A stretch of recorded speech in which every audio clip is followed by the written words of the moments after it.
আমি সব সময় শ্রদ্ধা করি। আমাদের আলিম উলামার যারা আছেন তাদেরকে আমরা খুবই শ্রদ্ধা করি, কিন্তু আমাদের কাজ একজন রাজনৈতিক ব্যক্তির কাজ এবং আলিম উলামাদের কাজ সমান হলে তো চলবে না রে ভাই। আমি ওনাদেরকে আমরা সবাই মিলে শ্রদ্ধা করি। ওনাদের ওয়াজ নসিহত, আমাদের পরপারে পার হওয়া, জীবন কিভাবে চালাবো, সব বিষয়ে আমরা অসম্ভব শ্রদ্ধা করি ওনাদেরকে। কিন্তু সংসদে দাঁড়িয়ে এই অঞ্চলের মানুষের দাবি আদায়ের বক্তব্য দেওয়া, সংসদে দাঁড়িয়ে সবার দৃষ্টি আকর্ষণ করা, এটা রাজনৈতিক প্র্যাকটিসের বিষয়। আমরা 40 বছর থেকে রাজনীতি করে আসছি, এই দলের রাজনীতি।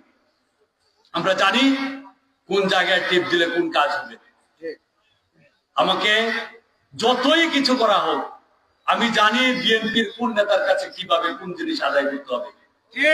আমাদের বিশ্বাস আগামী নির্বাচনে বিএনপি ক্ষমতা আসবে।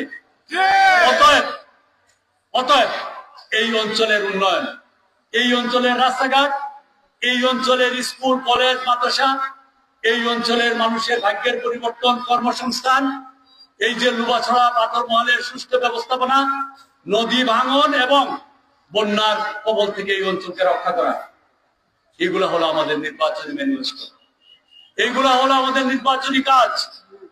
আপনারা যদি মনে করেন আপনাদের এই সন্তানের পক্ষে এই দাবি আদায় করার জন্য বলিষ্ঠ ভূমিকা রাখা সম্ভব, তাহলে আপনাদের কাছে আমি করজোড়ে অনুরোধ করব, আমি আপনাদের সহযোগিতা চাই, আপনাদের দোয়া চাই।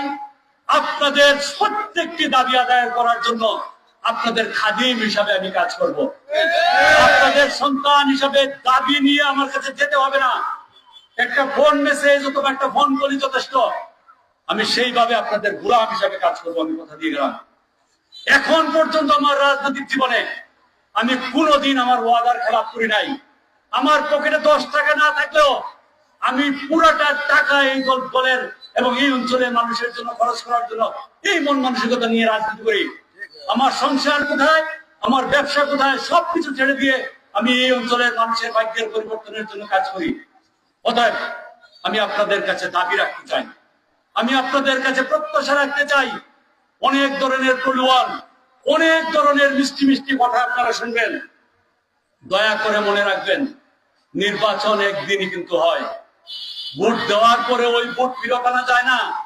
অতএব আমাদেরকে সিদ্ধান্ত দিতে হবে নির্বাচনের আগেই। আমি অনুরোধ করব আজকের এই সভা থেকে প্রত্যেকটি ভাই যারা এখানে উপস্থিত আছেন, আমার মা বোনরা যারা আসতে পারে নাই, তাদের কাছে আমাদের সালাম।